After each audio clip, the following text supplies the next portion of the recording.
বন্ধুরা, আশা করি তোমরা ভালো আছো, আমিও ভালো আছি। এই দেখো আমার কালিমা, আমি এখন মন্দিরে মন্দিরে ঢুকে গেছি। এখন মন্দিরে আমি পূজাও দেবো। এই আমার হচ্ছে মনসামা মনসামা, ওই হচ্ছে আমার গণেশ, এই হচ্ছে আমার গোপাল ঠাকুর। যেহেতু এখন আমি চান টান করে মায়ের মন্দিরে ঢুকে গেছি, এখন আমি মায়ের পূজা টুজা দিব, ঘর টর পরিষ্কার করবো। আর এই হচ্ছে আমাদের বাইরের এরিয়া, মন্দির করছি, কিন্তু দেখো মন্দিরের সামনে দিয়ে ওই যে আমাদের কাজ হচ্ছে। আর এই কাজের কারণে আমি ঠিক মতন ভিডিও আমি দিতে পারতেছি না, কেন এই যে ওখানে হবে সিঁড়িঘর। এই যে পিলার টিলার আমাদের মোটামুটি কমপ্লিট হয়ে গেছে।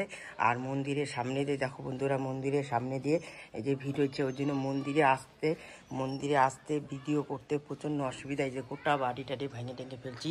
এবার আমরা সবার ফার্স্টে আগে মায়ের মন্দিরটা কমপ্লিট করছি। মন্দিরটা কমপ্লিট করে তারপরে আমি বাড়ির কাজ শুরু করছি। এই যে আমার এত বড় এরিয়াতে মোটামুটি কাজ হচ্ছে। এবার 14টা পিলার অলরেডি বসে গেছে।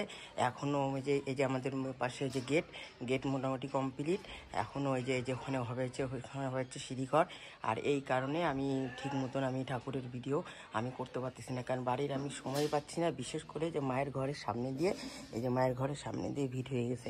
আর এর জন্য মায়ের ঘরে উঠা নিড়া আসা খুব অসুবিধা হয়ে গেছে। এই কারণে আমি ঠিক মতন মায়ের ভিডিও